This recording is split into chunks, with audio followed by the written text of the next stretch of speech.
He wasn't just a captain, he wasn't just a player, he was Canada's giant. Al Charron is a name etched into rugby history, into the heart of Canadian sport. Over a career spanning 4 Rugby World Cups, he carried Canadian rugby on his shoulders, leading with resilience, humility and ferocious commitment. Known across the globe as the gentle giant, Charron went toe-to-toe with the world's best and earned his place in the World Rugby Hall of Fame. But this conversation isn't just about rugby, it's about the DNA of a leader. It's about what it takes to bounce back when life knocks you down, and it's about the lessons from the scrum that translate into the boardrooms, businesses and everyday life. Today on the business end, Moo and I sit down with Al Charron to explain his journey from Ottawa kid to Canadian icon, his battles on and off the field, and the leadership truths he's carried beyond the game. So whether you're leading a team, running a business, or simply looking for resilience in your own life, this episode is for you. Welcome, Al. Cheers. Thanks for having me, guys. Yeah, welcome, Al. Delighted to have you on the show today. Yeah, I'm happy to be here. Great to be able to speak with you. Yeah, like all of our guests that come on the show, we always like to dig into their DNA, basically, to see what's in their kind of minerals to make them a champion. Who were the early influences in your life? Family, mentors, coach? And how did they shape your DNA as a leader well before you ever wore the maple leaf of Canada? Oh, yeah, I would say, I mean, like, certainly I came to rugby late in my life, but as far as sports goes and mentors, for sure, was my father. My father grew up in a poor family that lived on a farm. He was the oldest, and he was the first and only to graduate from university while still working the farm or supporting his siblings and his parents on the farm and still trying to play hockey. I learned at his funeral, unfortunately, from my uncles that not only was he doing that when he was playing hockey, he was playing for 3 teams, and not only did he play in 3 leagues while working and putting himself through school, that he led all 3 leagues in the scoring. So, back then the NHL was only a 6-league team. I'm pretty sure if he had grown up in a family where it was a little bit more prosperous and he didn't have to worry about that much, he could have focused solely just on hockey and might have made something for himself in regards to that career. As it was, he was an outstanding teacher, and just so proud of the people that come up to me and talk to me about my father, and say what a gentleman he was, and an amazing father who sorry guys, I'm getting a little emotional here. I'm not sure where that's. No, you're okay. But you're okay, yeah. He was a guy I can't even imagine myself. He was 40 years old when my mother passed. I had to raise 4 kids. Wow. And,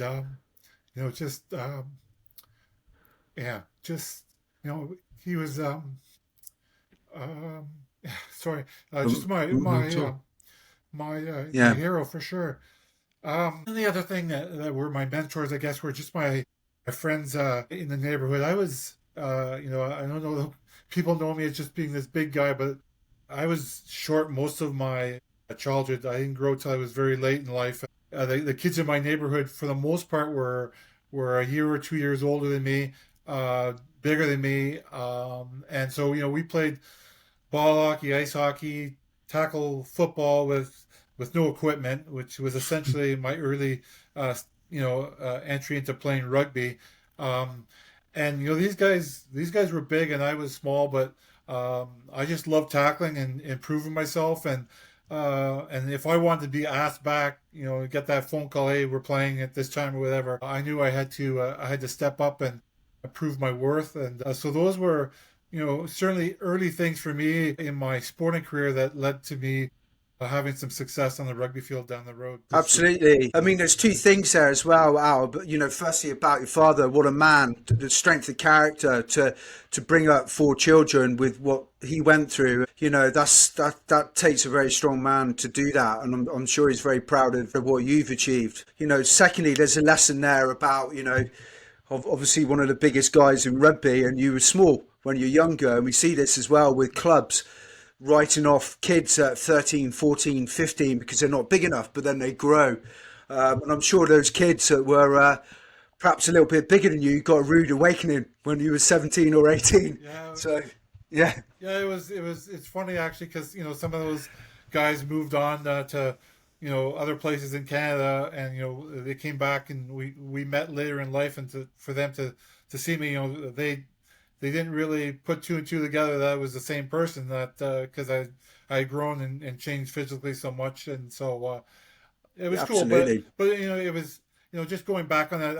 I just had that mindset that I had to prove myself, but I love tackling. I love taking down the big guys, the older guys, and I was fortunate in my rugby career that I did grow, because you know I don't think I really necessarily had the skill set that I would have made it at international level to play in the centers or anything like that. But just being able to play in the forwards and still have that mindset that I had to go out and prove myself, and I wasn't afraid to tackle when I was small, and I wasn't afraid to tackle when I was bigger. And sometimes you do see people early in life that are bigger than others, and then when they get older and the rest of the world, so to speak, catches up to them, they're not quite as big or as tougher and not as forceful. And for me, it was always a case of trying to prove yourself, and I never lost that. Each and every time I wanted to go out there and prove myself in whatever sport I was playing, and just to be able to be asked back, and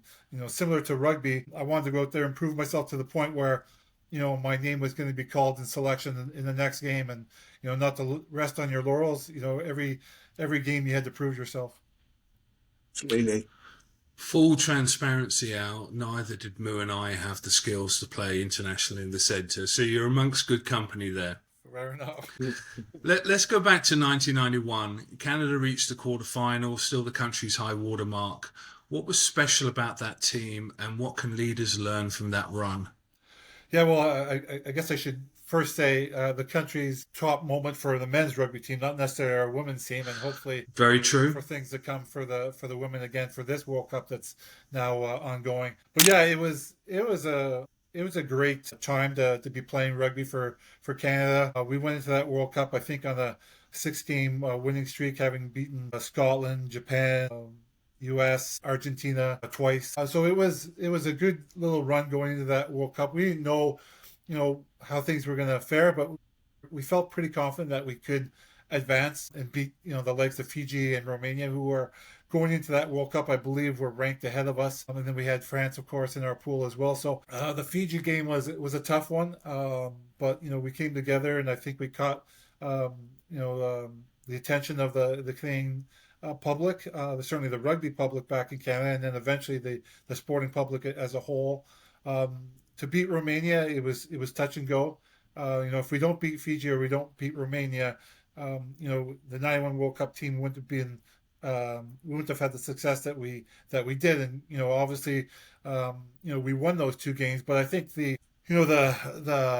reason why we caught people's imagination in the rugby world was the way we played against France in a losing cause, and the way we played against New Zealand in a losing cause. And as much as we take accolades from that, we still lost. And I look back on those games. I'm not saying that we would have necessarily beaten New Zealand, but certainly in the French game, I think we spotted them 10 points in the first 10 minutes and ended up losing 9. It was a very strong French side that we had a lot of respect for, probably too much respect for the game to start off with. And that was a learning lesson for us as a team. And then in New Zealand, we were, 2 years removed from going to New Zealand on my first ever rugby tour, and that was a baptism by fire for sure. But we were losing to provincial sides in New Zealand, and getting our asses handed to us. But then we're 2 years later, and we learned a lot from New Zealand. New Zealand was so awesome in teaching us things, both on the field but off the field. Just very gracious, and I was so impressed with New Zealand going into that tour for myself, and then certainly afterwards. But in that game, in that quarterfinal game, again, it was one of those ones where we leaked a few points early in the game, but we battled, and we ended up outscoring New Zealand in the second half, which for a small rugby nation like Canada to go up against the defending World Cup a team from '87, that was something. And I had to pinch myself, really, because for a guy who came late to rugby, the New Zealand All Blacks were the high bar for anyone to judge yourself on. And I used to watch a lot of tapes of New Zealand, and then to be, I think, I was 4 years, 5 years removed from first playing rugby, and now I'm actually lining up and facing the Hawk and playing against them, and thanks to my teammates actually scoring against them. It was like a real pinch me moment. You've really spoken to two things. I think the listeners. I mean, it was a fabulous moment in time in rugby, but you're really speaking to two things. I think the audience can take away. One, the resilience. The New Zealand trip, having to pick yourself up individually and collectively, and it's a tough place. It's a tough place to tour. There's no easy games there, whatever level you're competing at, and going back to the well and keeping getting better, and then the momentum, going into the World Cup. I had no idea. 16 game winning streak, right? Success doesn't happen in a vacuum. It's built and layered upon layer upon layer.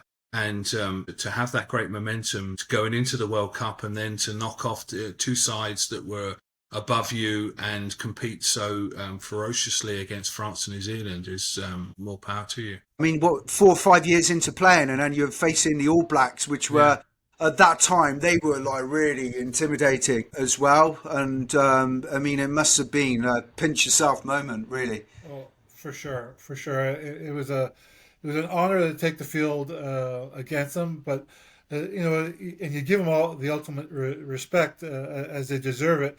But you quickly learn that it's a thing that I heard often from coaches. They put on their shorts one leg at a time as well, just like you. So you just got to get out there and play. And a lot of times that was me in my career. Is like I was like, oh my gosh, we're playing them, or we're playing this person. This guy's a legend. This guy's a stud.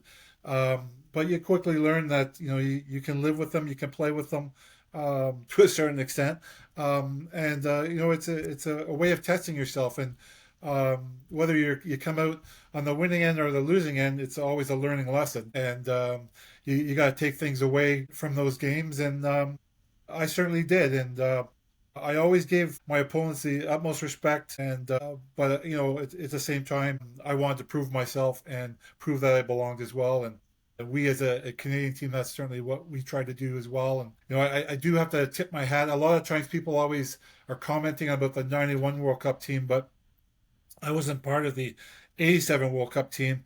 But the core of that '91 team came from the '87 World Cup, and leading up into that World Cup, I don't think a lot of people in the world knew that Canadians actually played rugby. In fact, I probably didn't really know that as well myself. Like I said, rugby came late to me. I never heard of it until I got to high school. But getting back to the '87 team, that '87 team. Doesn't garner the same amount of respect because they didn't advance to the quarterfinals, but they quite easily could have. They beat Tonga, and I think they beat Tonga quite handily. Who again, Tonga was, I think, ranked ahead of Canada going into that World Cup. Then they played Ireland and Wales, and I'm not sure which one came second or third in that World Cup, but I believe in both games Canada was winning at half, only to lose, unfortunately, by a fairly strong scoreline by the second half that both Wales and Ireland put in. But I think it opened up a lot of people's eyes to that. I think Canadians could play some good rugby, and I think the downfall for the Canadian team then was that they overtrained. I heard stories from some of the guys, saying that they were training 2 or 3 times a day in the lead ups to these games, and I think the wheels just fell off for the guys in the second half.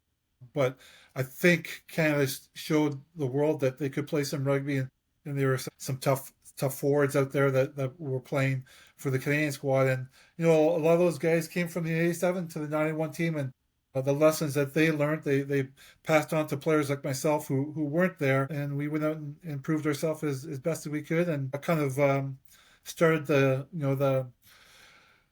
way of getting recognition from the rest of the rugby world, and generate some people that wanted to play rugby in Canada and go from there. Yeah, you had a tough number 9, I know, Chris Tynan, and you had a very big number 10 who Gareth Rees, who was like a shot put champion, wasn't he? He was. So it would have been a hard team to play against. But I mean, your attitude that you've shown already in this conversation exemplifies why you went on to become the captain of Canada. How did you? I mean, Canada was often the underdog. How did you build belief in a team where some parts of the world and perhaps even your own players didn't expect to win?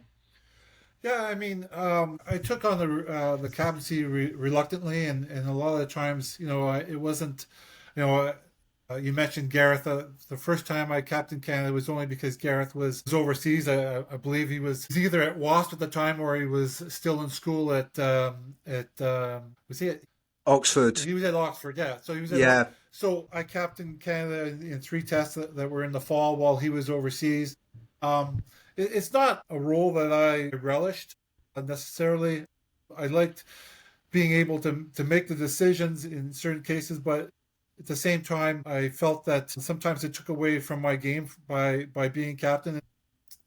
What I wanted to do when I took the field for Canada or any team that I took the field for is that I wanted to, in my actions, present myself in a way that's going to lead to helping my team win. And I don't know that it always was the case when I was captain. That was the best thing for us because I was more of a assistant captain. I like to say is that person who assists the main leader in whatever way possible and where I felt I could contribute. I wasn't one of the most talkative leaders in the dressing room when I was captain because I I struggled with the finding the right words at times, and I felt it was almost a forced thing sometimes. And I'd rather be talking when I felt the need to talk instead of talking for the sake of talking, if that makes sense. So yeah, we I was fortunate I won my first game as captain. It was in my hometown as well, which was nice. And I won my second game against the U.S. The third game, we unfortunately lost to Argentina. And then Gareth came back to the fold. There's a few coaches changes in there without going into great detail. The coaches that came in did ask me if I wanted to be captain, and I said no. I think Gareth was better suited for it than myself.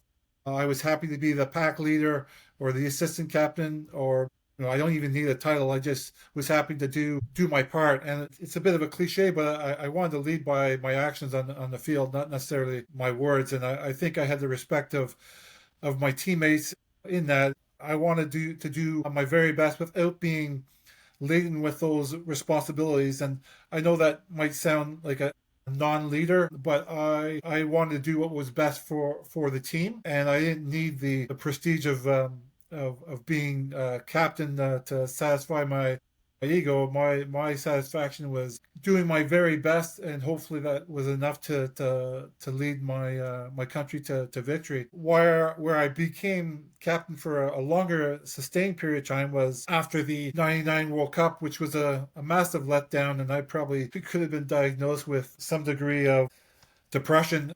I just felt let down by my play, by the team's play, the way things turned out, other things going on in my life that was tough. But there was talk after the '99 World Cup that a lot of us were going to retire, and I just couldn't leave on that note. I was back in Bristol, and I called up the now assistant coach who was going to be the head coach of the team, and I said, "Listen, I'm just saying." There was a lot of talk about me retiring. I just want to let you know that if you need me to get us qualified for the next World Cup, play in the next games, the lead up until you get the right people in place, I'm available. I'm not retiring. He said, "Well, no, I definitely want you to come back. I want you to play, and I foresee you playing in the Rugby World Cup in 2003. But the only way that's going to be possible is that you become captain." And so I reluctantly took on the captaincy at that point. I mean, that's from a selfish point of view, is that I wanted to keep playing for my country, and I wanted to keep on playing. I just holding on to that. I just always wanted more. I just wanted to keep on playing, and even after 2003, I I wanted to play. The body was saying no, and the coach would have been saying no as well. But just the high of playing for my country meant so much to me. To listen to the national anthem and to have your country's crest on your chest. That was the ultimate. So I was probably guilty of hanging on too long, but that was the greedy part of my personality, I guess.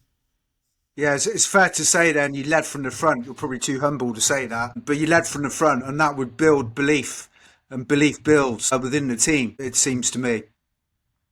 Yeah, I mean, it's hard to say. I mean, I got along with my teammates, and I think they did respect my passion for the game and the way I went about playing. It wasn't pretty. I was the ugliest runner going out there. Sometimes I'd watch myself on film and go, oh my God, that's ugly. That's just terrible. But I had a knack of getting things done and being a nuisance to the opposition. I loved contributing in whatever way, whether it was, you know, something that's not really seen by the viewers or whatever. But I knew what I was getting the job done. That hopefully we would get the defend our line and certainly get the ball back so that we could score. So it wasn't pretty, but man, I enjoyed doing it. Yeah, you would have been a horrible man to play against, Al. Well, I don't know. I mean, people say that, but I mean, I think I was a clean, honest player. I hit, but I'd be lying if I didn't tell you that I wanted to inflict some pain sometimes. Um, but I had some pain inflicted on me by others for sure. But I just loved the whole aspect of the sport, just the contact, the ability to defend and to run with the ball, to support your teammates. It's the ultimate team sport for me. I mean, I played a lot of sports, and I really find that rugby was the ultimate team sport, and I just enjoyed it so much for the on-field stuff, and the certainly the social aspects of the off-field stuff, and the friends and the contacts that I've made over the years. Absolutely. Yeah, as Moose said there, I think you're being very humble. I mean, you've just described a servant leader, someone who's not necessarily seeking the accolades, that's doing what's best for the team, putting the team first, doing what's necessary. So, yeah, and that success builds from that. But let's change tack. You faced some injuries along the way that would have ended a lot of other careers.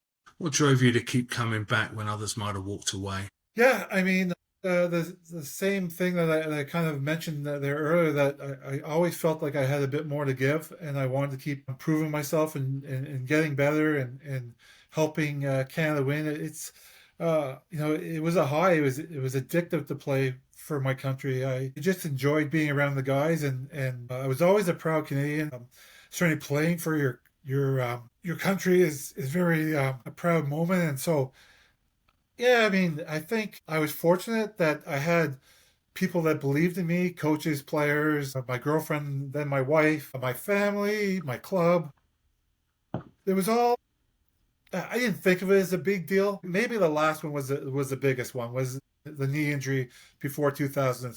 Having the opportunity to play in the fourth and last World Cup, having that possibility taken away with a knee injury. Now, I've always had knee issues right through my career, and it's a misnomer that it came from rugby. It was just me always playing sports hard and being hard on my body from playing hockey, basketball, what have you, just roughhousing, just really being an idiot. Like people told me when I was younger that I would regret it down the road, and I certainly found out later what they were talking about. But the knee injury that I got, it was devastating to me. I never really suffered a serious knee injury like I did, and shows my lack of intelligence in that I fell down like I got hit by a sniper, and the pain was unbelievable. But then it would subside, and I got up and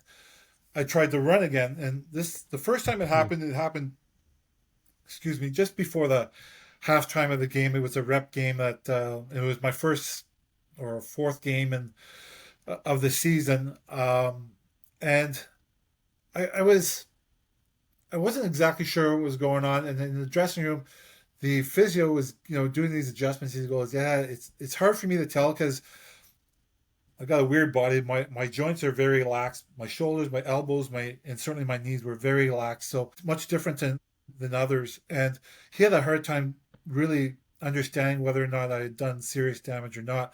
So I went back out for the second half, and it happened 3 times again where I was just running and my knee would just give out. And it was like a kind of a blackout moment of like about a second where all of a sudden I'm running and next thing I know I'm on the ground. And it was very bizarre. And I was like, and again, excruciating pain. And then I get up and I still keep on playing. And then finally I waved to the silence. This is ridiculous. I'm not doing anyone any good. I'm certainly not doing myself any good. Like a long story short, I saw the surgeon that week and I had seen him before. And he was, lucky for me, one of the top knee surgeons, not only in Ottawa, but in North America. And he taught right across North America. So he goes, well, the good thing is that we have no decision to make here. Because if you hadn't completely torn it, we would have said, well, maybe we can rehab it and avoid surgery. We're going to have to do surgery. And not only did you tear your ACL, you tore your PCL and your ACL, your PCL, and what's the other one I missed?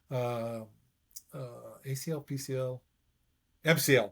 And not only that is you got a tear in your bursa. And I'm like, so he goes, there's no decision here. We're operating, and he took a very aggressive position with the surgery, and then I took a very aggressive physio to try to get back in time. So this happened in May, and the World Cup was in October or end of September, October, I believe. The coaches said, listen, we're going to see if you can make it back. And normally it's a 9 to 12 months for that type of injury. And I was trying to get back in 4 to 5 months. And I was very fortunate that, with great physio, understanding, and great wife and support team, I was just training, rehabbing, 2 or 3 times a day, eating right, drinking right, sleeping right, not putting any alcohol in my body, and trying to make it back in time for the World Cup. And gosh, I was over the moon when I was given the green light to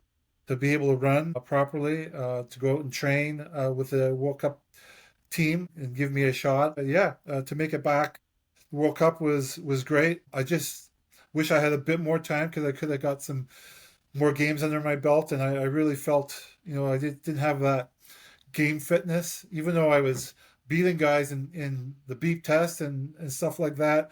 That game fitness wasn't there. There's fitness in the gym, there's fitness, but it's game fitness that I was missing. And I remember that first game in the World Cup, I was meant to play second row, and I forget what the reason was if it was an injury or not. Then they put me at back row. And I don't think I've ever played a game for Canada where I felt, yeah, I'm not doing the team a favor. I'm not there. I don't have what it takes to prove my worth. And the after game conference with the captains, I essentially pretty much retired on the spot. I didn't think I was doing my team or my country any good. And then my coach, Dave Clark, said, listen, we still need you. You're not going to be playing against the All Blacks. We're not going to win this game. Those aren't the games that we targeted in this pool. It was Wales, it was Italy, it was Tonga.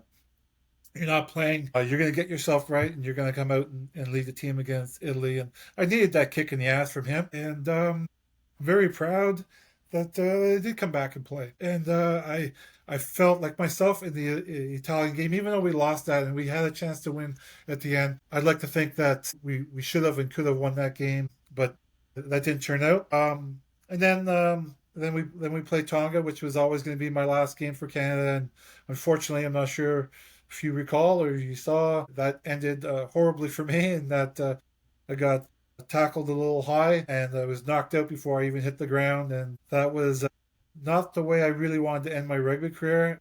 I was glad that the guys rallied and we still won that game, so it was nice to go on the winning note, but it wasn't great going out on the stretcher. On the funny note from it, though, was that was in Wollongong in Australia, so it was whatever the time difference is in Canada. I was thinking my sisters, my siblings, my stepmother, my friends would be, possibly watching that game live back home, but I called from the hospital just to assure them that I'm all right after, I was bleeding from the mouth and I was concussed, and only to find out that they weren't watching the game live. They were all asleep and I had woken them up. So they weren't they weren't really all that worried about me.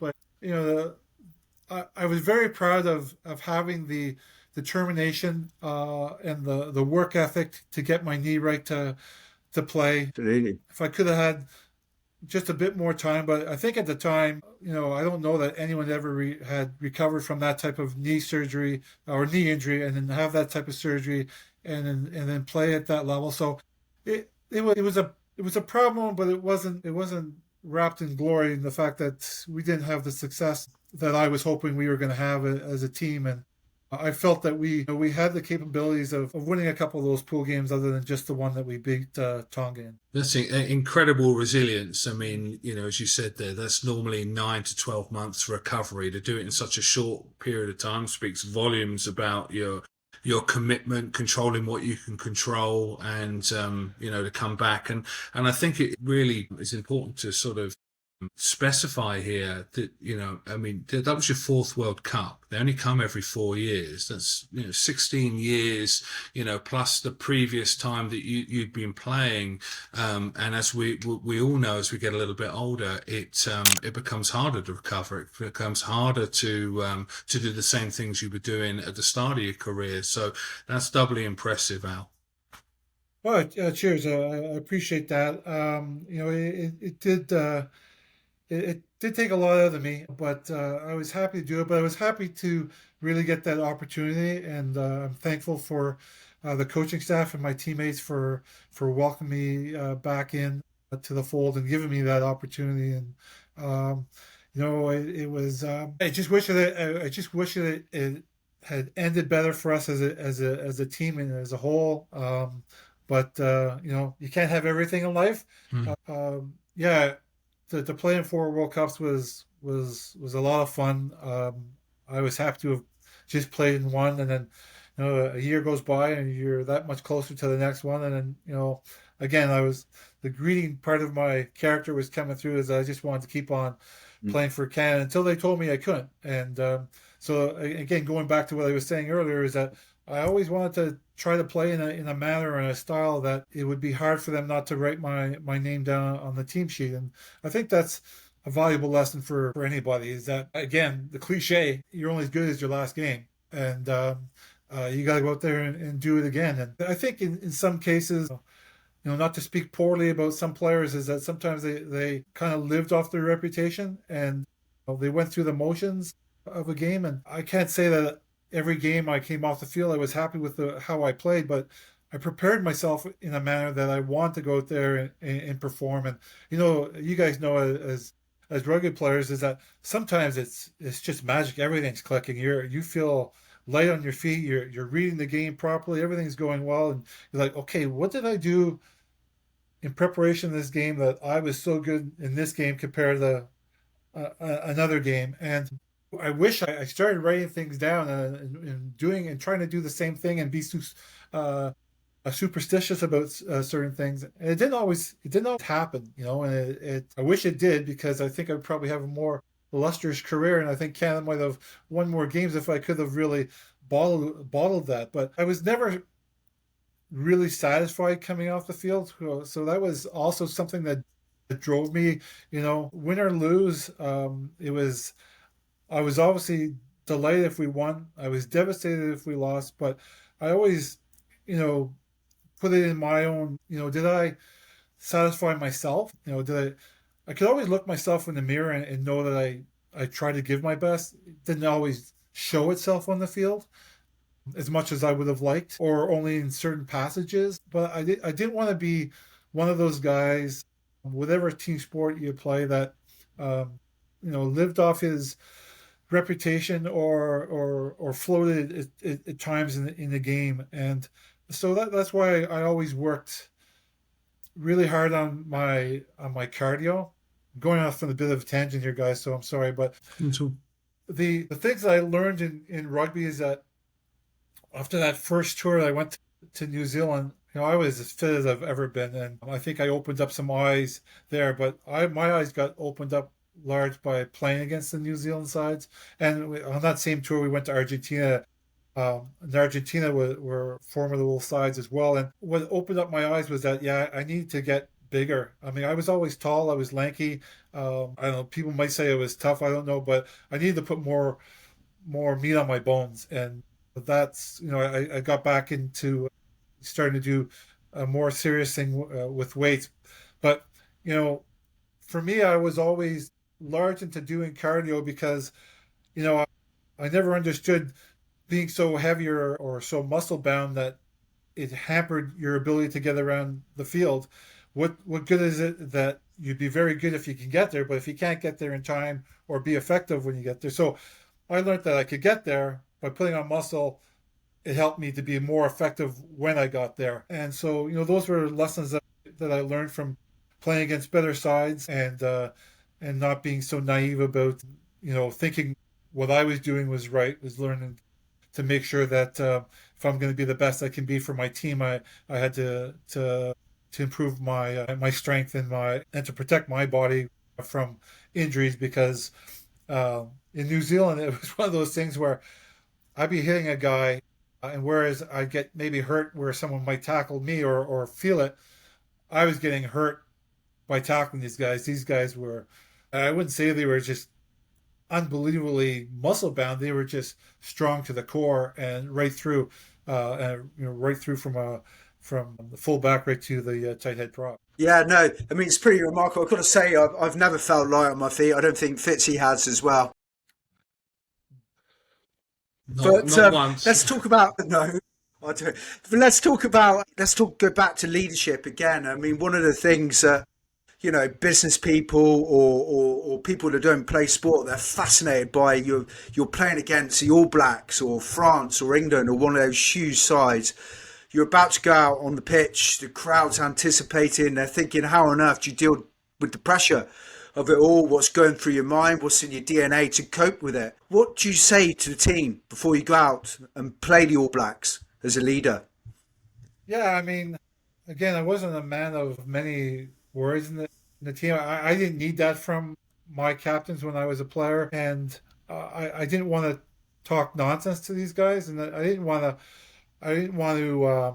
to mislead them. It's again going back to the same old thing that I'm saying. It's cliches, but it's they might be better us on paper, but you don't win a game by just reading who's on the roster and say, oh, okay, well they've won already. You got to go out there and improve yourself. So yeah, you got to love the underdog role, and a lot of times Canada was the underdog in those matches, and we relished it. We really did relish that fact, and you played on that. And the best players in the world in whatever sport, under a certain amount of pressure, you can force them into mistakes and force them into having poor games. And you got to do what it takes to win, but you need everything. And I'm not gonna say that if we ever played a team that was ranked ahead of us that we would and we were fortunate to beat them, that we would beat them the very next time we played them. But sometimes the moons align, things come into play. Players have stormers. Some of their key players might be off that day. Bounce doesn't go their way. Maybe it's the weather. Maybe it's refereeing decisions. But all those factors, all those variables are play into a win or an upset, but it has to come from hard work and teamwork, and passion and respect and patience. So how many times have you seen a game in sports where a player gets sent off or a bad penalty because you didn't have the discipline to hold off on punching or hitting a guy or staying on side.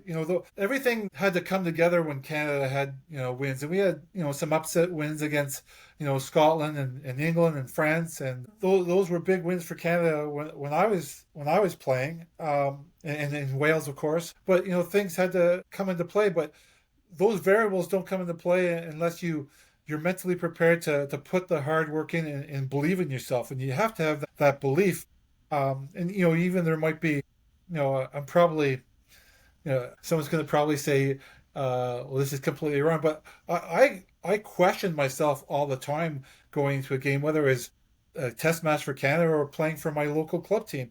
I always had a degree of fear, but and am I good enough? And then you get on the field and it's like, yeah, it's time to go. I'm out here to prove myself. And um, I loved the fact that people doubted me and didn't think I was good enough or fast enough or from the right province or from the right club or playing the right position or that,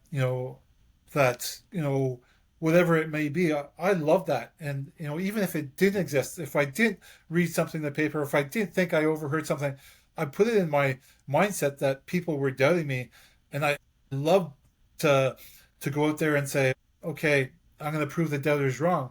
And at the same time, I was going to prove the people that believed in me right. And those were two very strong things that I tried to pass on to my teammates. Is this is a proving ground, and you got to prove yourself each and every time. And those are the things that I love doing. I love, like I said, to repeat myself, I love proving the doubters wrong, and then obviously proving that my backers, my believers, the people that support me right. And I want to do right by them.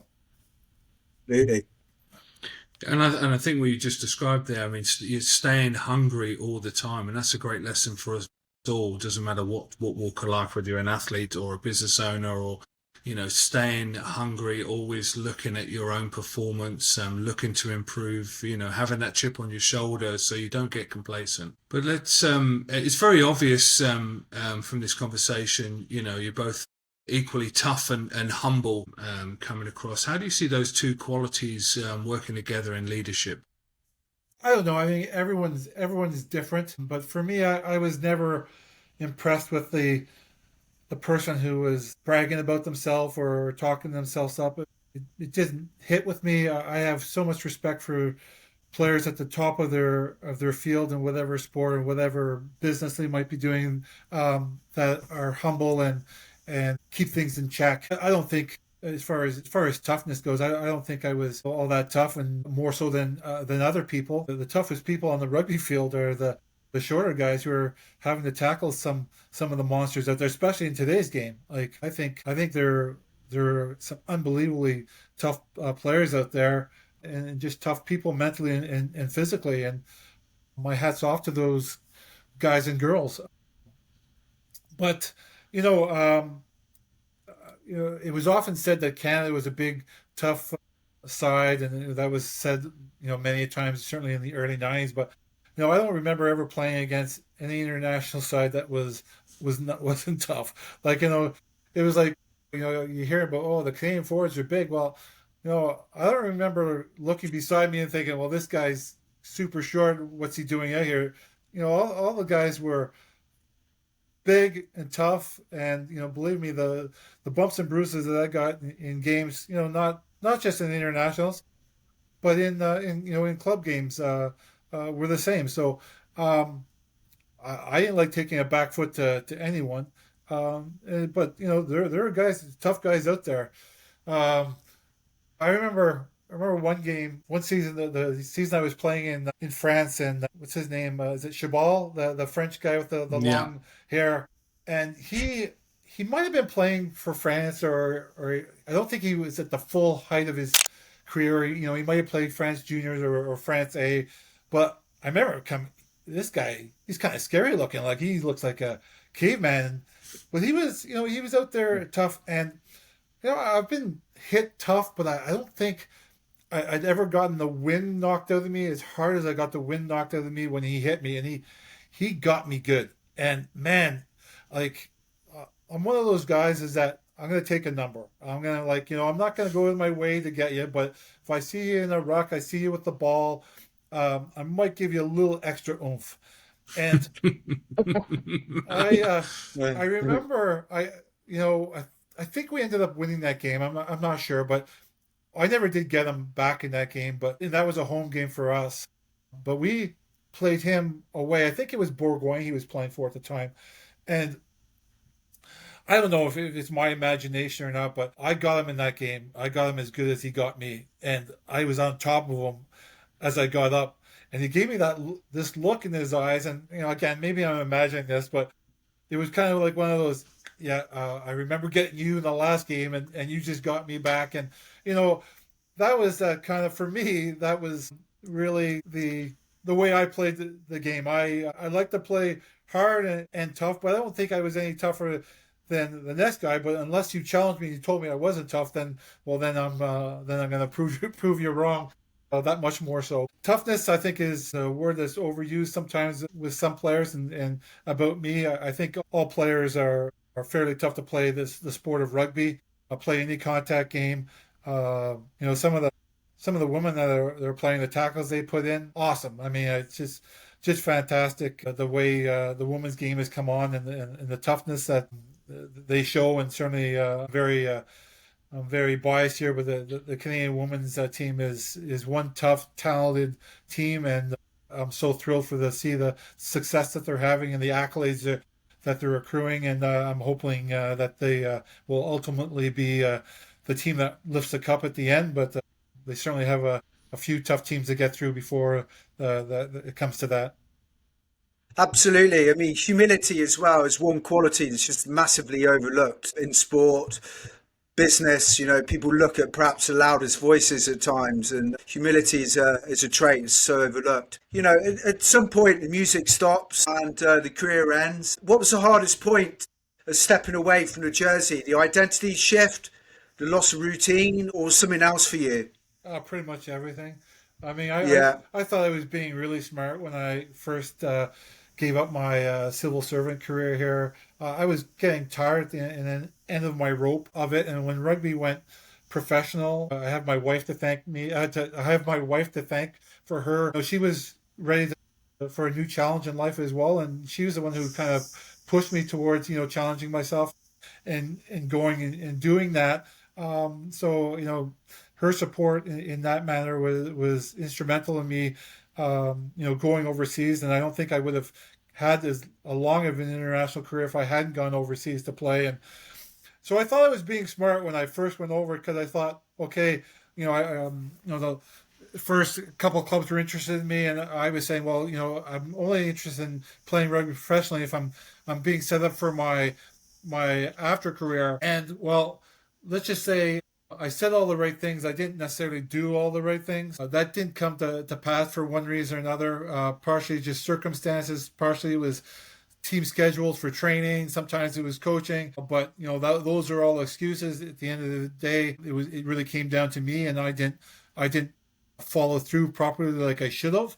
And I wish I had. And I wish I was more cognizant of the things that were happening around me, whether I wanted to take up a coaching career or I wanted to do something outside of rugby. I needed to follow up with that better than I did. It's one thing to think it, it's another thing to do it. And I was guilty of not pursuing that properly, and setting myself up by even taking courses, or just, I think, certainly in certain cases, I asked some key questions, but I don't think I did it that enough. And I don't think I took that information on board as well as I could have. So, maybe one of the reasons why I was delaying, my rugby career, was that, the reality was going to set in. And, I mentioned before, if I had been properly assessed after the 99 World Cup, maybe I could have been diagnosed with some form of slight depression or whatever. But when the career came to an end, the way it ended, not being able to finish the game, that rubbed me the wrong way. And ironically, I started my first cap by not finishing the game, by getting knocked out and cut for 20 some odd stitches under my eye. So it was symbolic in that I ended my career by being concussed as I started it. But yeah, so the fact that I wasn't prepared mentally, properly set up to do something, and just probably my mental state that set me back a bit. But at the same time, I think I needed a bit of a relaxed period with the knee rehab and getting back to the Canadian squad. I won't go into it because it's kind of off topic, but captaining the side for that World Cup was very difficult because there was a lot of internal strife, and that was for various reasons and different personality clashes in the makeup of not only the team but of Rugby Canada as a whole. So that wore on me. So I needed a relaxed type state when I got back, and so I wasn't necessarily pursuing work right off the bat, and that probably might not have been the best thing for me. And then I unfortunately blew up my knee again playing softball of all things. Got an operation by a different surgeon, and without getting sued for saying something false, I'll just say the surgery didn't go well. And then I was 2 months into my rehab, and I blew it again, and then going in for surgery again. So a third reconstruction in I think it was 3 years or yeah, just under 3 years. That wasn't good. And then the good thing about it was when I wasn't working, when I first finished my career, was that I was able to be a stay-at-home dad for my son, and that's something that I would have saw myself doing. And when my wife went back to work after her maternity leave was over, I was able to take on more of a role in that aspect, and I wouldn't trade that for anything. So that was good. When I then had to start looking for work, it was a difficult thing to get back into. But I think what I lacked in experience, I think I always made up in working hard and being a good team player and respecting my coworkers and my manager, my leaders, and that worked well for the job I had for the next 3 or 4 years until Rugby Canada came calling, and very grateful for that. They kind of had offered me a job if I was willing to move to Toronto or to move to BC, and I wasn't willing to move my wife away from her family. And so we stayed in Ottawa, and the job prospect for Rugby Canada, who had now moved office from Ottawa to Toronto just when I had retired, that was bad luck. And then the office that was out west, yeah, I wasn't prepared to do that. So eventually I got a call where there's a job opportunity where I could work remotely. And I absolutely loved working for Rugby Canada, being back in the fold about with rugby, and doing work with the alumni and doing fundraising. And yeah, that was a job I really, really enjoyed. I think I would have enjoyed it a lot more if they called upon me to bring more of my experience in, and I blame myself for that as well. I think I should have been more forthright in saying, I think you guys need to listen to what I'm saying or what I have to say, and I didn't, and I do blame myself for that. But they had their reasons. I'm sure they probably saw me as just as an ex-player, and they used my name for the fundraising. They used my my name and reputation as for alumni relations, and I guess I did to affect it as well. But I think I had a lot more to offer, and I wasn't really given that opportunity. But I think I needed to go and make that opportunity for myself. So there's the life lesson for myself as well. Not to blame anyone. I certainly credit Graham Brown, who was the CEO at the time. I think he was instrumental in taking us to the next level as a country, and things were going in the right direction until they weren't. Um, uh, Again, not necessarily his fault, but some of the decisions maybe done at the board level. I'm biting my tongue here. So if I had something to say to a young player listening right now, I would say, find out what you want to do, find out what you need to do to be prepared for when, the playing career is over. Ask questions, go talk to the people in the field that you're interested in. Ask them what they would do differently, what they did right, what they might have to say to you based on your position, based on your experience, and follow through on it. I was guilty of not falling through on things, and something I should have known better as an athlete. Absolutely.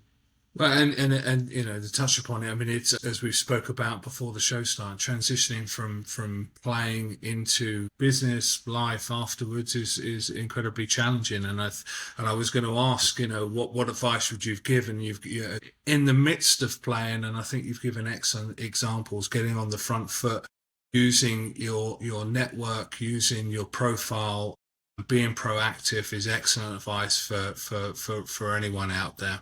Yeah, I would even say go one step further, and I tried to do this actually. It didn't quite work out, but volunteer your services to um, a position that you're interested in. If you Hmm. have the time while you're still playing, you don't necessarily have to get paid, but you could find out what you need to know for when you're in that position down the road where you're going to get paid, or maybe even find out early that, hey, no, you know what?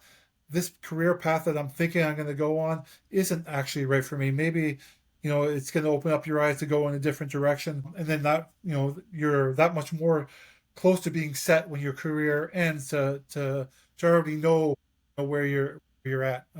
And but both very valid points. Sometimes it's more important to know what you don't want to do as to know what you do want to do. So great advice, Al. Yeah. Yeah, and finding a purpose quickly. And I like the point you made about kind of voluntary work as well. It's something that me and Fitzy have spoken about, encouraging players to perhaps sometimes talk to businesses about what business can learn from their experience. Is something we discussed, which I suppose leads on to my next question, which is if you have to pull three lessons from rugby that apply directly to business, what do you think they would be? Well, I mean, I think we've kind of spoke about it. It's teamwork. It's being a good team player, working hard, and being resilient. It's those are all three things that I think I am. I've always been a team player. I don't necessarily see myself as a leader in the business world. I think I'm a person that is a good team player, a good fit, a person that can be on. I never shied away from doing extra work in that respect. Didn't matter whether I was getting paid or not. Um, I put the time in to make sure that the job was done to the right degree that it needed to be done. So there are all kinds of things that you could take away from rugby. It's also being patient. It's I don't think I've ever been in a workplace where I didn't enjoy the company of my coworkers, and I think that's because you got to make connections with them, and it's not it doesn't have to always be serious, and certainly there is a time and place to be serious, but there is also time to have some fun and learn about individuals and learn about their upbringing, their family, what makes them tick. So yeah, I mean, it's for in any sport, if you want to get to the highest level, you got to work hard. And in any job, if you want to hold your job, if you want to move up the ladder, if you want to garner respect, if you want to garner the respect of your superiors or your coworkers, and you got to put the time in, and you got to be present.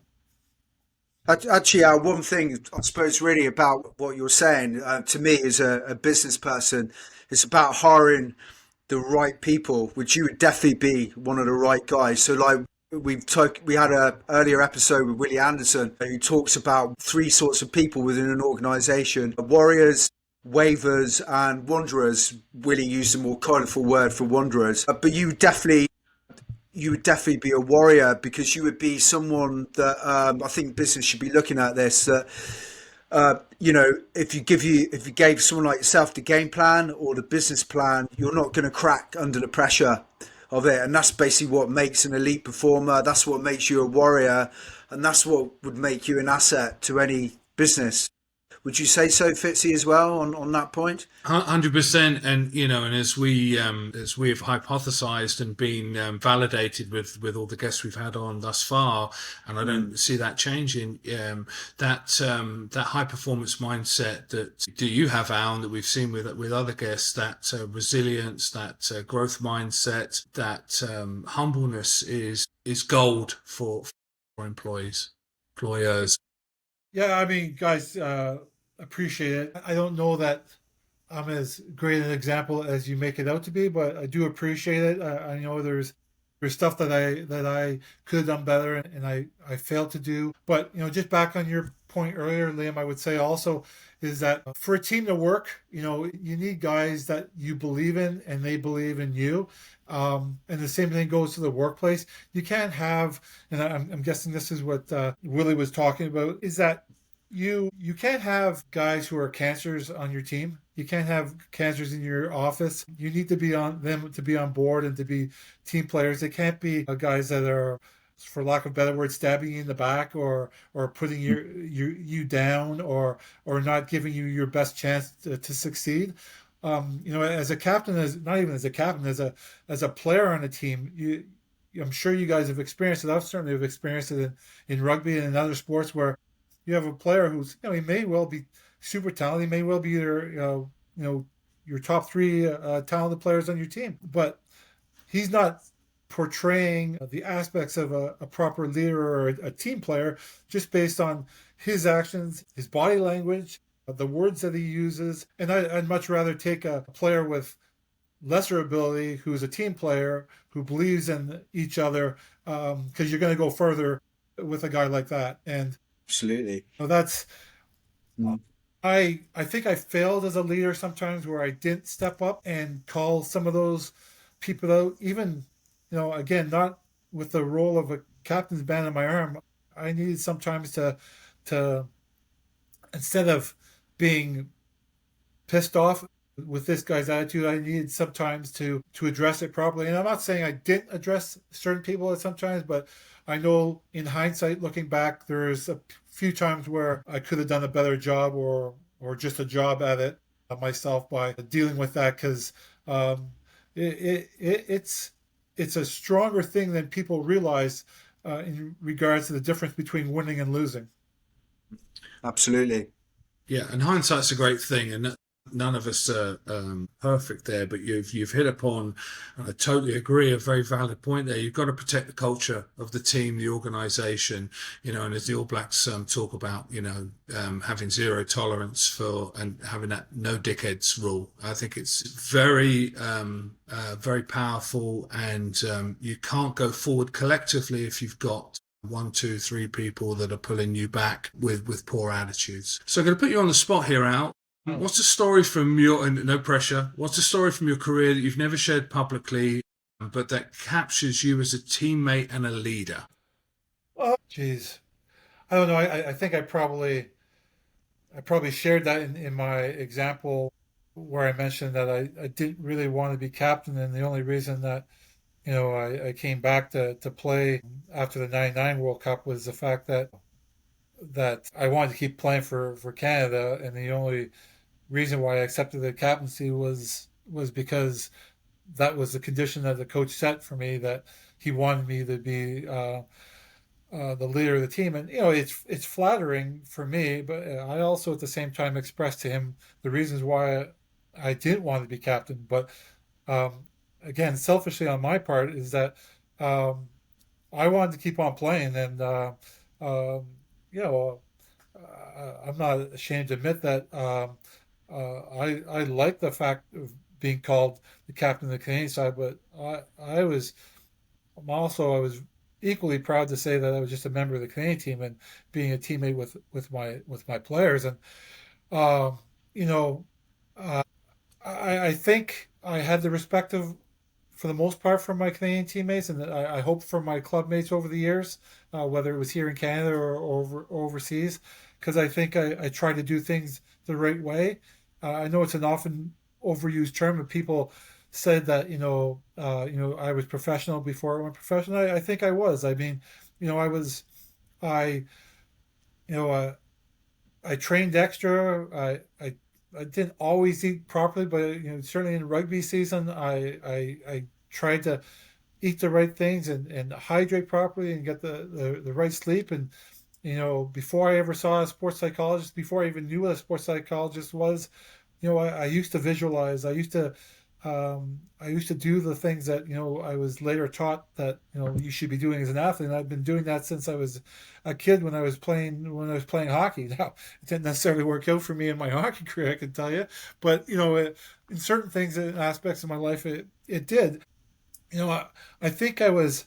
I think people would say that I approached the game in the right manner. That I was that I had a pro mindset before I became pro. And as I often told, players during my career and certainly after my career, it doesn't, by getting paid money doesn't make you professional. You got to be professional in your approach to how you want to get things accomplished. And if you want to be the best that you want to be. And one of my biggest fears was watching videotape and me not performing. Now, I mentioned earlier that it was ugly to watch me run. I was not a graceful runner. I wasn't a great, my body position was terrible, but I effectively got things done. Um, Again, with the benefit of hindsight, I should have looked more so to get proper training, not necessarily in running, because I don't think you're going to change that ugly gait, but certainly body positioning in rugby, I could have been better and more effective for my team.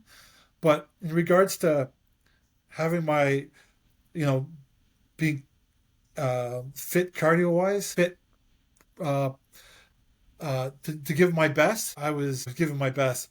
And I hated when people said to me, I gave 100% out there when I know for a fact that they were out late that the night before the game or 2 nights before the game, or they were having a few pops more than they should have had, or didn't eat properly, or went for a shopping spree or a walk, or where you should have been resting because we had a big game to play. Well, you gave your 100%. You might have given your 100% a day. You might not, but you probably only had 75% of it that was in the tank. So you gave 100% of the 75 that you had in the tank to start off the game. It's and maybe to end the game, but you got to try to make sure that your tank is full, so that you actually can say you properly gave 100% of what I had, that was properly to give. And I often found players weren't really honest with themselves, because at the end of the day, and certainly playing for your country, you're not here to see a museum. You're not here to see the streets, and you're here to represent your country and give 100% of your best. So if it means getting feet up on the bed and getting the most rest possible, then that's what you should do to get the maximum performance for your teammates and for your country. Um, People won't agree with this on me, but I actually don't believe in the amount of running and warming up exercises that teams do before a game, the reserves do in a game. Like, I was all about, I'm gonna I'm keeping everything on the down low as far as we've done our last training session. I'm I'm in rest mode now, and I'm gonna be as rested as I possibly can when I take that field. And I find a lot of times those guys, they're, I don't know if it's the strength and conditioning guys who are trying to prove their worth and they're putting them through their paces. But I watch those guys warm up sometimes. I'm like, man, Yeah. they're supposed to be coming in as the guys who are supposed to be bringing energy to the field. Well, they're not bringing energy to, well, sometimes they do, but they're not necessarily bringing energy to the field or that 100% to the field, because they've wasted by doing all this exercise in the end goal or up on the sidelines. It's like, come on. When you come into a game, when you start a game, we come in as a reserve. And certainly when you come in as a reserve, you're meant to come in as an impact player. You better show your coaches and your selectors that you're going to change the face of this game, or keep the same momentum going. And you can't do that if you're not having an impact. You have to be mentally there, but you have to be physically there. As you guys know, as a replacement, you always got to be prepared to come in, whether it's in the first minute of the game or the last minute of the game. But sometimes you're told, well, you're going to come in with 20 minutes to play. Well, you better be coming in and making an impact. But wait a second, there's an injury. You're coming in actually with 30 minutes left to play. Are you ready physically and mentally for that? Are you? And are you going to be able to do that? And yeah, another reason why I always wanted to be a starter. I didn't want to be coming on the field and doing those warm-ups. I'm going to show my 100%, the best I got, not in a warm-up, but I'm going to show it out in the field. So Absolutely. I'm glad you said that, Al, as well, because I often think that about warm ups. I don't know if you did, Fitzy. sometimes you see them and you think, wow, it's a workout in itself before they even take the pitch. In the old days, before we went pro, we'd just go out and touch your toes a few times and then out on the pitch. But yeah, I think that, and I think the mindset as well out of coming off the bench is hard. Like, you're sitting on the bench, you're cold, you've got to come in, you're watching everything around you. It's tough. It's a tough mindset. Absolutely. So we're coming to the end, well, near the end of the show. And if you look back on your career, what's one lesson you would like the next generation of players and leaders in business to take from your journey, Al? I guess mine is a cautionary tale in that, and we spoke of this earlier, is making sure that your your rugby career isn't going to last your whole life as much as you'd like it to be, and even the things that you think are going to come true, have a backup plan, and have a backup plan to your backup plan. And to the business leaders out there, I think giving athletes a chance, even if it's a field that's foreign to them, I think that there's a lot to learn from athletes that have excelled at a certain level. But for the players, really is it's just to double down on what I said, is make sure that you're playing accordingly, and learn from me. Ask the right questions, take the right courses, find out what you want to do, find out a few things that you want to do, and it's never too late to start something new. And it's if something that you're really interested in, it's something that you're going to wake up in the morning excited about doing, which is similar to rugby. Ironically, I have to say, I was more excited about rugby when it was amateur than it was professional. And somewhere, professional rugby almost took some of the fun away for me. And the introduction of certain things and certain laws and the way rugby's played today, I know this might be wrong to say, but I don't really enjoy it as much as I did in the old amateur days, where it was more carefree and more open rugby, so to speak.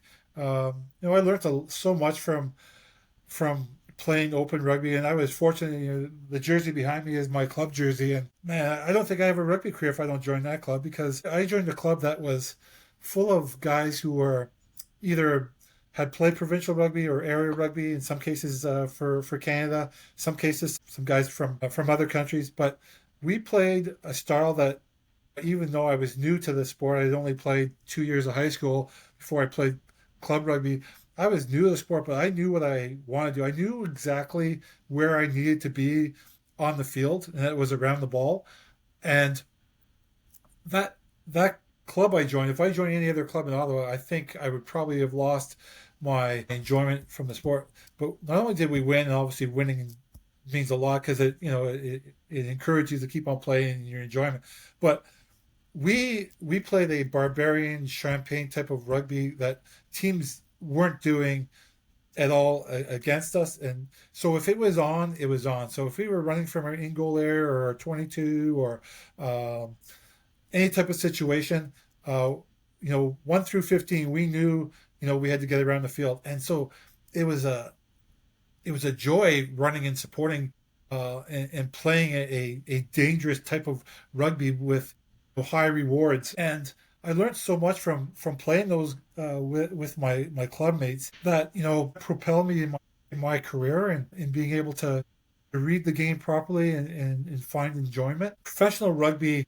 has brought a lot of good things to the sport. It's brought some negative things to me as well, and the lack of space out in the field isn't enjoyable for me as a player. I found I was doing less work later in my career than I was doing earlier in my career, because I didn't have to run around as much because the defenses were so set, the teams were so set in there. And that comes down to great coaching and better coaching and understanding in the game, maturing and so forth. From a standpoint of the way I enjoyed rugby and really liked rugby, watching and playing, it was back in those days. So I think you need to be open to new things. I was open to playing pro rugby and testing myself, and I'm glad I did it. I was a poster child for the player not to sign, because the first 2 clubs I signed on went into financial hardship, Moseley and Bristol. Man, the friendships and the relationships that I made through rugby were great. And I think any person who's not knowledgeable about sport or rugby that was happened to be listening to this or seeing this is give athletes who have had some success in careers, sporting careers, a chance in the business as long as you give them the right tools and the right people to learn from. I think you'll reap the rewards of that. Yeah, I think as for me, like the legacy for you and the messaging out there is it's never too late. You took up the career when you took up rugby. I don't know what age you took it up, but within 4 years you're playing international rugby, and that's the inspirational story behind it, and being the underdog. But it's never too late, I would say. Absolutely. You can always reinvent yourself. Yeah. And sport gives you the tools to do that. That growth mindset, that resilience, as we talked about. Let's look over the horizon. The US is due to host the Rugby World Cup, men's in 2031 and women's in 2033. Sorry. What is your message to the North American rugby community ahead of that opportunity? Don't make light of this opportunity. For the longest time, we've talked about, in certainly the US's case, and who are the main hosts, so to speak, of the Rugby World Cup coming, both the men's and the women, is, it's an often misused, overused term. The US rugby is a sleeping giant. Well, it keeps being said and repeated time and time again, and sometimes it looks like it's turned a corner, and sometimes it hasn't. And Canada could be guilty of the same thing, so to speak. But this is an amazing opportunity. I think there's a disconnect. I'm not sure if it's the same thing in Europe. I doubt it's anywhere like it is here in Canada, and certainly in the US, is that I think we need to get all the proper rugby leaders in their respective area of sport in rugby in the same room and figure out what the best course of action is, and get a schedule set. World Rugby introduced minis rugby, which is great, and introducing kids to rugby to an early age. But in North America, for sure, and I know it's probably the same thing in other parts of the world, but certainly in North America, rugby is competing with so many other sports that there's a disconnect with the mini rugbies and the transition to where the next step is. And there's a gap where, whether it's elementary school or junior high school or the high school, because there's no team for them to go play, or there's no local club team to go for them to play for. I think they need to find what the steps are, because you're going to have unbelievable amount of eyeballs hopefully on the sport in the US and in Canada.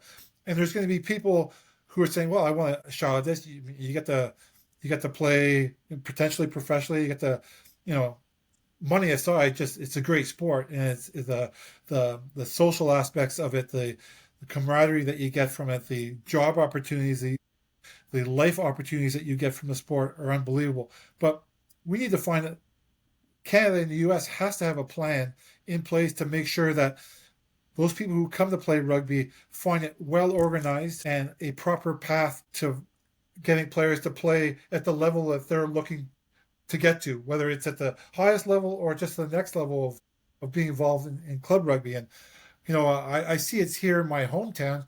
The high school that I play, that doesn't even have a rugby program right now. That school is not even affiliated with my present rugby club. It's somewhat present with another club because that's who was involved before the rugby program disappeared. We just need to find a proper pathway, and I think we need to get a lot of experts in the room, and then people aren't shy of expressing their opinion, but it has to be an action plan, and it has to start now. It can't start come the World Cup. It's got to be in place and ready, and it needs some money and support at the lower levels. I think we're guilty of, certainly here in Canada, of putting too much money at the highest level, and God knows we don't have enough money, but we need more money at the grassroots level, but the grassroots level right through to adulthood, where people can either take it or leave it in regards to they want to have a career in rugby or an association with rugby. Not everyone needs to make a career out of rugby, but as you well no, you could play rugby and have a career. It's not all about professional rugby. A lot of people are going to say we need a professional league in North America.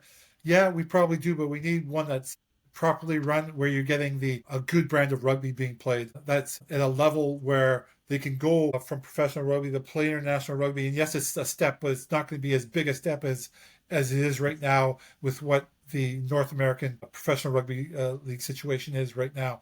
The players that find their way over to Europe and play pro at the highest level, the step from pro rugby to test level isn't as great. And until the North American Pro League can actually say that, it's tough to not have your top players, the players that you're building your team around, not playing at the highest level because they're going to get found out when they're playing other top nations. It's not healthy for the sport when there's massive basketball type scores on one side and a small soccer score for the opposition on the other. You need competitive rugby to capture the attention of not only the rugby community but the sporting community that we're trying to introduce rugby to. So there's got to be that. There's got to be a mass marketing campaign to get bums in the seat. And if they're not bums in the seat, some type of way to make sure that they're being able to watch rugby where they're not having to get an extra cable subscription. If World Rugby really want to do a favor to the rugby nations that are struggling, the third nations, the tier 2 nations that they want, it would be getting rugby on normal cable or regular TV, I should say, so there's more eyeballs on the sport. Now, granted, you can go find it on the internet if you're really looking, and I suppose people do, but I think we need to get rugby, more eyeballs on rugby, and then having the proper professionalism at all levels so that kids will say, yeah, I'm going to keep on playing. And I think one of the, sorry for ranting on even further here, guys, but one thing I really find that's missing is that there's not a lot of clubs do it really well, and some clubs do it really poorly. And you're judged against other sports. And certainly here, I'll use the example of hockey and soccer are run very professionally and very well run. If your kid comes home, daughter or son, and says, I'm interested in playing rugby for whatever reason, or I'm tired of hockey, and that does happen, I want to play rugby. A lot of times your parents, certainly in this day and age, are involved in their kid's life later than it used to be. And they bring their kid out to rugby, and it doesn't even have to be in later life, even in early life. If it's not run professionally, if there's not a set schedule, if there's not water, if there's not clean bottles, if there's not a dressing room open, a field that's not marked, if those, you don't go to a hockey rink and the coach isn't ready, and the water isn't ready, and a game isn't forfeited because the team doesn't have so and so, or there's not a coach, or the coach he's thinking about the practice on the spot, and he's not come with a prepared training session. That turns players off, but it also kids off. It turns the parents off. Well, I'm not putting my Johnny through this. This isn't professional enough. No way. We may have gone through. I went through it where our club was somewhat professional for the time, as amateur as it was, and you get through it. But I certainly see, and I've talked to the best man at my wedding. His kids went out to a local club, and they went there because it was the closest one. It was disastrous, and the kids were turned off, and they saw how much enjoyment their father got out of rugby, but they didn't have that same relationship, that same experience. So it's very key, not only first impressions, but second impressions and third impressions, not only on the kid, but the parents, to make sure that, yes, rugby is a bona fide sport, and it's a sport that you could get behind. But if the first impression isn't good, you might not get a chance for a second one. And even if you do get a second one, you better make good of it. I think we have a lot to do. At the same time, I'm very hopeful that we as a continent will take advantage of it, because I think we have players capable, both in the States and in Canada, to do right by the sport and play at a higher level, much like our women are doing. Our men are turned a corner last weekend, I think, and are coming around with a new coach and a new mindset. So at the highest level, that's good. But we, both Canada and the U.S., need to qualify on our own right and not by the fact that we're hosting the next World Cup in two down the road. Yeah, I mean, you touch upon some great points there, and I know Moo's chomping at the bit to get into the quick fire questions, but I just want to pick up on a couple of points here. I mean, you summed it up earlier, and you said being professional isn't about getting paid, right? And that's very, very important, whether you're working in an elementary school or delivering in a local club. You're getting those small controllable things right. I also think there's so much opportunity. It's a once in a generational opportunity for North America, hosting those two World Cups, and I'm very upbeat and positive about how that will look. But I think we all have a part to play in it to make it successful. And it's that realization for me anyway that you don't win alone, just like you don't win alone in a team. And I think, as you said, and I'm sure there's things going on in the background. Personally, would like to see more of it and more tangible cooperation between the two unions, because Rugby Canada and USA Rugby need each other to strive and build standards and that competition and success. So I think the more cooperation and the more we build on that natural rivalry between the two countries, I think is for the good of the sport in the continent. Absolutely. Yeah. Sorry, Al, go on. I was just going to say, well, it's a perfect opportunity really now for both unions to work together, seeing as our CEO, Nathan Bombery, is an American. So, for sure. And I'm sure they are in the background, it's just, do more. Yeah. Okay, so as Fitzy says, I'm chomping at the bit, Al. Firstly, got to point out that shirt behind you is the Ottawa Irish shirt, yeah? Yes.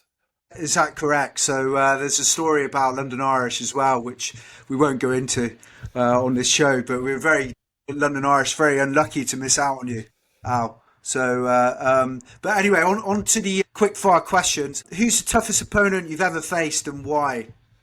Yeah, it's always a question that I tend to struggle with because there's so many people I can answer, and I have answered that question with different answers on various times in my life. But I'm going to give you two, but I'll try to answer your question the best that I can. So the person I probably respect the most, and I think it was tough as all hell because he was just unbelievably talented, was John Eales. He could play back row, he could play second row, he could kick for goal. He was an unbelievable leader, two-time World Cup winner, unbelievable player, unbelievable person. Even though I'm older than him, I was someone that I looked up to him. I thought he was just a great spokesman and a great role model for rugby. But to answer your question, toughest opponent, it might come as a bit of a surprise when I say this, but I just remember it as I played against him internationally a few times, but I played against him in a club game.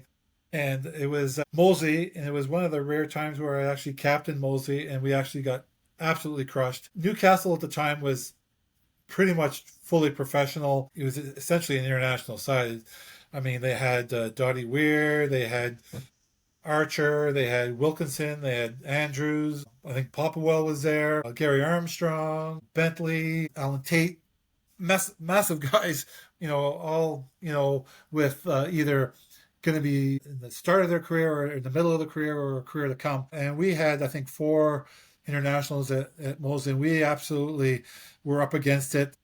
We had 3 guys from university playing for us. One for his first game ever at that level. We just got decimated. But this guy, Inga Twigamala, was a beast. He was the early prototype for John Aloma in my estimation. He was unbelievable, and I was running around trying to do my best to stop the running that was happening because they were just running rampant through us. I ran up on him hard. He'd run over me or run around me, or he just showed me everything. I don't know whether I ever missed so many tackles in the game because he had so much open space. I was trying to do probably a little too much. I just think he was just a freak. He was hard to deal with, and he was a back. And I could name all kinds of different forwards out there but I would say Inga doesn't get as much respect and adulation that I think he deserves. And just a great guy. He looked mean looked mean as hell on the field. Man, what a super nice guy. And again, that's part of rugby. There's some mean guys, some arseholes on the field that were some of the best guys that you'll ever meet, talking with them in the bar or meeting up with them socially afterwards. And I think that's, again, the beauty of rugby as well. Yeah, absolutely. Inga Twigamala was mentioned by Tony Underwood as probably the best player, and also one of the nicest guys as well. Super talented player. I mean, unbelievable. And what's one word your teammates would use to describe you? I would hope it would be reliable, that they could count on me. They knew what they were going to get from me, that I was going to give my all. And, that's just not words. I would demonstrate that on the field. I would demonstrate that in the training session. So, yeah, I would hope it would be reliable and someone that they could count on. And what was your favourite Canadian rugby memory on or off the pitch? Oh yeah, there's a lot of them. There's a lot of them I can't say to you on this for sure. This is kind of a weak one, but it comes from a place in Canadian history that was that kind of changed the tide for us when we beat Wales in '93, and in Cardiff. Because we didn't have a strong Canadian side. I know Wales, wasn't strong at the time, and I'm not sure what players they would have been missing from injury or whatever. But we were missing quite a few players from injury and not unavailability. We had some of our '91 World Cup squad that were playing in Japan at the time. So we were not a strong side, and we got there. And I hate to say it, but the media was like against us, and it was like, well, that's kind of weird because we did nothing in between '91 and '93 that would show that we were any less of a team than what we showed in '91. So it was kind of strange. And there was some at training sessions, there was people that coming out watching the games, and we're taking it from the Welsh. They're giving it to us pretty bad, not necessarily in a polite way. Some cases I didn't witness it, but some players said they were spat upon. So the game, it was on a Tuesday night. I believe it was November 10th or November 11th of 1993. Rare Tuesday night international game. I woke up. I felt sick. I was tired. I hadn't slept well. I was congested, and I remember thinking, man, I'm gonna give my best. I'm gonna try to get through this game, but I am not going out because like I said, shitty sleep, feeling tired. I'm not gonna feel any less tired. Obviously, I'm gonna be devastated after the game. I'm gonna be super tired. Let's go in. Let's see what we got. But we had guys out of position, not first choice. Couple of first time, or at least one guy first time cap, going against Wales in Cardiff Arms Park. And it wasn't a pretty game. It's not a game that you would ever show people to demonstrate this is the way rugby should be played, and look how enjoyable this is. It was an ugly game, but at the end of the day, we won. I was fortunate enough to score the try, and Gareth converted to solidify the win. Well, as much as you go into every game hoping you're going to win, and if you want to win, the elation from winning that game was, off the rocker, and I was no longer congested. I was no longer tired. I was ready to play another rugby game. I was so hyped up after winning, and it was. We went out, and there was not a lot. The Welsh crowd went inside, and there's a few great quotes, and I'm not going to mention them because they're not for public consumption. But we went out, and it was one of the best nights on the piss. Went to the nightclub. Which we love about the hotels over in Europe, unlike in North America, they could stay open as late as the guests who were staying there, and so we were drinking till I think it was 6:30, and we were flying out. Our bus was coming at 6:30 to pick us up the next morning because, like always, it seemed like always we had some early morning flight, win or lose, wherever country we were in, we were flying out early. Anyway, we had taken a piano. I don't know how it happened. We got a piano from the upstairs floor down to the lobby in the elevator. I'm not sure how it happened because it's a massive piano. So we were singing songs, drinking beer, laughing, yelling, screaming. The story that I'm telling doesn't do it justice, but it was just pure elation. We got on the plane, we were still drunk. It was a time and place where they still served you on the planes, whether you were drunk, and we were excessively drunk. There was guys on the plane that were passed out. Some guys were still managed to drink the whole time, the whole way from Europe to. It was a massive bender, and we got home, and rugby, even after the '91 World Cup, where we didn't garner a lot of praise. The national newspaper, the Globe and Mail, it was front. I believe it was, not sure if it was front page news, but it was certainly the front page of the sports section. Exclaiming this win, and even though I scored a try, any try I've ever scored for Canada, and this is not being humble. Every try I've ever scored for Canada is based on the work of my teammates. And if you look at that try that we scored against Wales, it was, I think 12 of 15 guys touched that ball or did unbelievable work to make that try happen. And to have scored that try and be remembered for that try is an honor, and I'm remembered for it. But that was a true team try. And the captain of the day, Ian Stewart, not known for passing, and he actually probably could have scored it himself, but he actually passed the ball to me, and I ran the last 7 or 8 meters to an open spot in the field in a way that my club team taught me how to play rugby, where I didn't go to that last ruck because I wasn't needed there. We already had numbers, and recognize that we had an overlap. I believe I had the prop outside me, and so that's a memorable time for me, both on the field and off the field. And then I'm often remembered for scoring that try, so that it lives on with me through other people, and much to the dismay of Welshmen who come up to me and say that they're not happy with me and weren't happy with me on the day. Actually, Al, I was a student at Cardiff University at that time, and I remember watching the game with a load of Welsh students, and they were not happy. But I actually remember watching that game. And just moving on to the next 2 questions. What's one less? Sorry, before you go, I'll give you the one tidbit of it. Our director of rugby at the time was walking with one of the heads of the Welsh rugby, and he was kind of sheepish by the fact that we had won the game, and he turned to him, and the Welshman turned to him and he said, "Well, it's not that bad." And our director went. He goes, "What do you mean?" He's thinking, "Well, he just lost to Canada." He goes, "Well, at least it wasn't England." So Fair enough. yeah, so there we are. Yeah. So okay. The only 2 times I went to the Arms Park when I was a student, I watched Wales play Western Samoa. I think it was in the World Cup '91, and they got beaten. So my Welsh friends would never take me to Cardiff after the Canada game.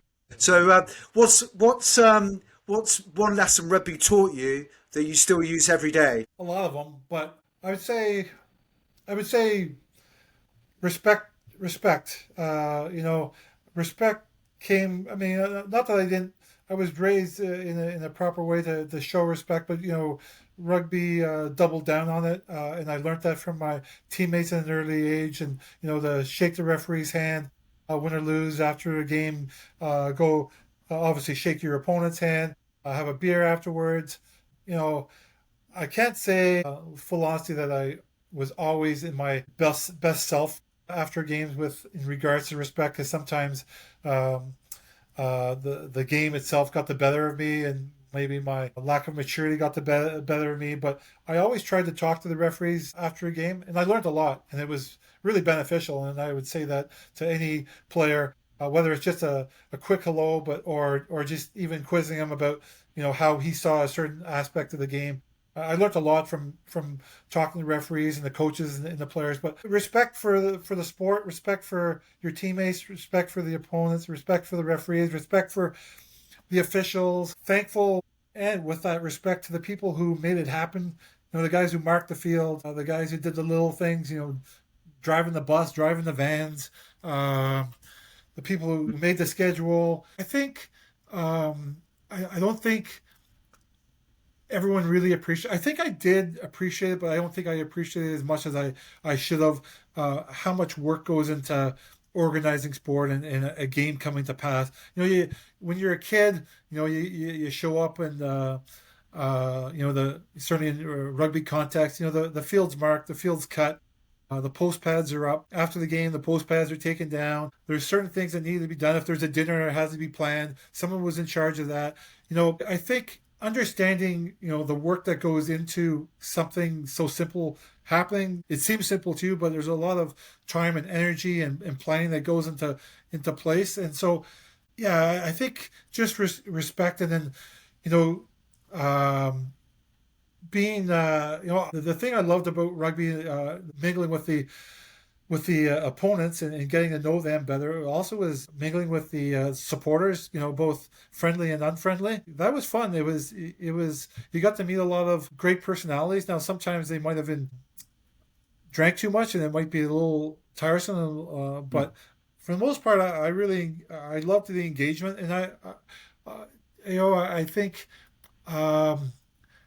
I really like engaging people and then showing and understanding a bit about them, and then having a little bit more respect of where they came from, and then passing on that respect. So, sport of rugby is a gentleman's sport for the most part, and it further taught me respect than what my father had always taught me and what I learned in school, and rugby just heightened it, I think. And it's that's the one thing I would say, but it taught me teamwork, it taught me hard work, it taught me about passion, but to respect people and what they've gone through. You never really know what people are living and what's going on in their life, and to be able to share a few words, to take a picture, to give an autograph. I mean, that's nothing. To,